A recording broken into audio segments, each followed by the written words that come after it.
उपराष्ट्रपति चुनाव की सरगर्मी जोरों पर है। बीजेपी के संसदीय बोर्ड की बैठक के बाद 16 जुलाई को जगदीप धनखड़ को एनडीए के उपराष्ट्रपति पद का उम्मीदवार घोषित किया गया है। जगदीप धनखड़ वर्तमान में पश्चिम बंगाल के राज्यपाल पद पर अपनी सेवाएं दे रहे हैं। फिलहाल ये तय माना जा रहा है कि बीजेपी के उपराष्ट्रपति पद के उम्मीदवार जगदीप धनखड़ बड़ी ही आसानी से चुनाव जीत सकते हैं।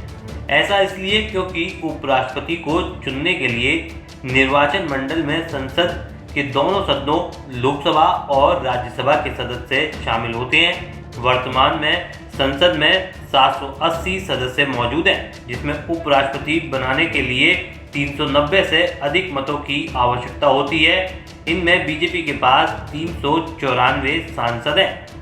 अगर आने वाले उपराष्ट्रपति पद के चुनाव में पश्चिम बंगाल के राज्यपाल जगदीप धनखड़ जीत जाते हैं तो वो देश के इस उच्च पद पर आसानी से होने वाले 5वें राज्यपाल होंगे। दरअसल जगदीप धनखड़ से पहले कुल 4 राज्यपालों को देश के उपराष्ट्रपति पद पर चुना गया है।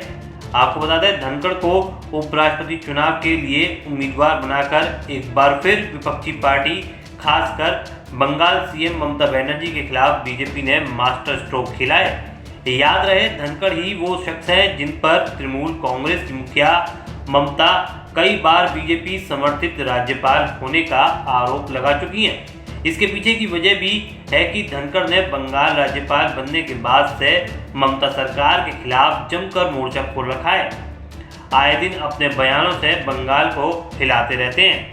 वहीं ममता बनर्जी कहती हैं कि गवर्नर साहब जो कर रहे हैं वो ठीक नहीं है। उनकी वजह से हर दिन हर समय सरकार चलाने में दिक्कतें हो रही हैं। हमारे पास गवर्नेंस की समस्या है, हर फाइल रोकी जा रही है। वो चीफ सेक्रेटरी को बुला लेते हैं, बार बार कामकाज ठप हो रहा है। केंद्रीय गृह मंत्री अमित शाह से भी ममता बनर्जी शिकायत कर चुकी हैं।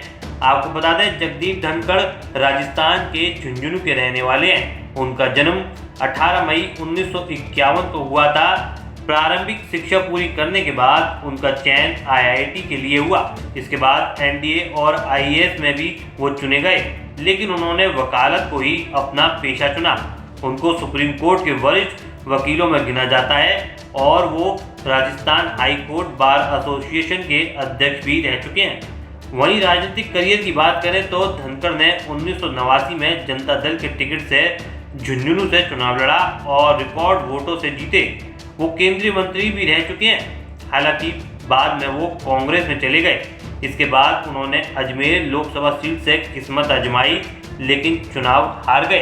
फिर 2003 में वो बीजेपी में शामिल हुए और उनके राजनीतिक करियर ने नई रफ्तार पकड़ी।